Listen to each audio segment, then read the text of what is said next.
भारतीय सेना की कार्रवाई से बौखलाए पाकिस्तान की एक और कायराना करतूत को आपको मैं दिखाने जा रहा हूं। मैं फिलहाल बांडी में हूँ जो उड़ी में आता है, और इस बांडी में सिविलियंस एरिया को दोबारा से टारगेट किया गया है।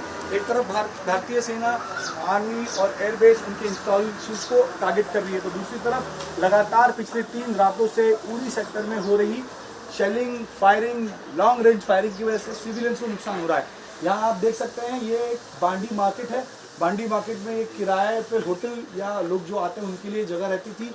एक किराने का दुकान था ये, और एक होटल चलता था। यहाँ पे पूरी तरह से क्षतिग्रस्त हो गया है। शेल्स अंदर तक गए हैं, शेल्स का असर अंदर तक दिखाई दे रहा है, और ऊपर भी है, यहाँ पर भी है। भाई साहब बता रहे हैं यहाँ पर भी है दुकान। आपके दुकान को भी हुआ? मेडिसिन है यहाँ पे, मेडिसिन की दुकान है। देखिए मेडिकल शॉप्स को भी टारगेट किया जा रहा है, अब देखिए यहाँ पर आपको दिखाऊंगा मैं, कैमरामैन दीपेश महाजन से कहूंगा कि शेल के टुकड़े अब भी यहाँ पे पड़े हैं।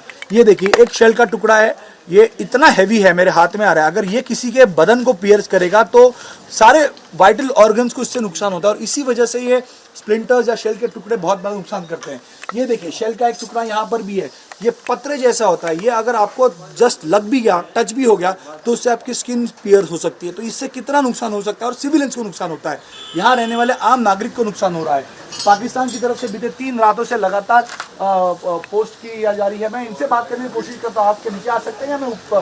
तो ये बता रहे हैं कि मेडिकल शॉप भी ऊपर है, मैं ऊपर जाने की कोशिश करता हूँ, जाना नहीं कहूँगा। इस तरह की हानि हुई है। देखिए ये मैं चल के भी नहीं जा पा रहा। यहाँ पे लकड़े के टुकड़े पड़े हैं, यहाँ पर बोतलें, कहाँ शीशे टूटे पड़े हैं। तो कितनी रात हुआ, कितने बजे हुआ था सर? एक्चुअली ये बात है कि आपके माध्यम से हम गवर्नमेंट से अपील करते हैं कि यहाँ पे ऐसे हालात बने हुए हैं कि आज 10 दिनों से 20 दिनों से हमारी नींद भी हराम हो चुकी है, और हमारा खाना पीना जो हराम हो चुका है। तो दोनों मुल्कों से हमारी रिक्वेस्ट है कि वो बैठ के इस मसले का कोई हल निकालें, लेकिन बिला वजह आवाम जो है मर रही है। यहाँ पे बच्चे जो हैं वो बर्बाद हो रहे हैं, हमारे घर बर्बाद हो रहे हैं, हमारी जानें बर्बाद हो रही हैं, लेकिन बिला वजह ना उनको कोई फायदा हमारे मारने से, और ना हिंदुस्तान में जंग से जो है वो दोनों मुल्कों का नुकसान है। तो लिहाजा मेहरबानी करके हमारी जो प्रॉपर्टी है यहाँ पे वो नुकसान हो रही है। इस वक्त खाना पीना हमारा मतलब सही से नहीं है, सही बच्चे हमारे बर्बाद हो रहे हैं। अगर इनको इंसानों को मारना है तो फिर अच्छी बात है, फिर इंसानों को मार लें, फिर इकट्ठा करके दोनों मुल्कों को अपील करते हैं कि फिर इंसानों को मार दें। लेकिन शेलिंग की वजह से हमारा ये मसला हुआ है।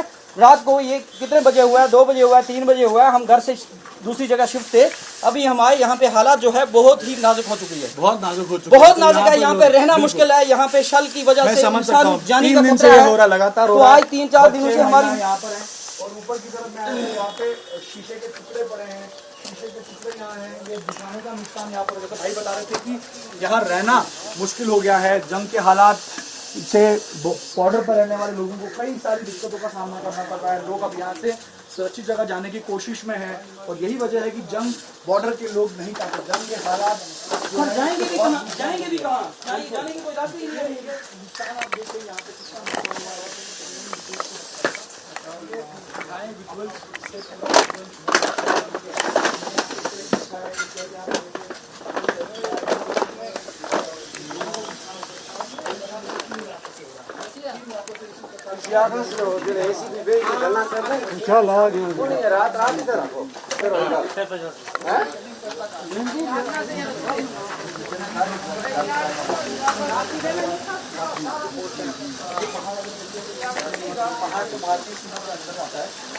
पीछे कमांड पोस्ट है, और कमांड पोस्ट के पीछे है वाइटल इंस्टॉलेशन, पाकिस्तान के पोस्ट हैं। और कमांड पोस्ट के पीछे जो मुजफ्फराबाद, पाकिस्तान ऑक्यूपाइड कश्मीर आता है, इसी मुजफ्फराबाद से शेलिंग की जाती है। आर्मी बेस को टारगेट करने की कोशिश की जाती है, लेकिन आर्मी बेस तक पाकिस्तान नहीं पहुंच सकता।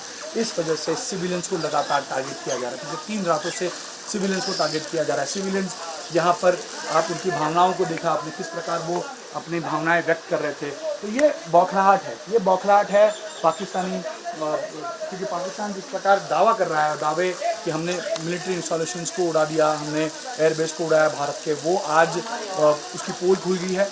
लेकिन जब पाकिस्तान कुछ नहीं कर सकता, एक प्रोपेगेंडा के तरीके बाद में वो सिविलियंस को यहाँ पर टारगेट करता है, और सिविलियंस को टारगेट करके क्या पाकिस्तान ने जंग जीत पाएगा? तो अब पाकिस्तान को मुंह तोड़ जवाब देने की बारी आ गई है।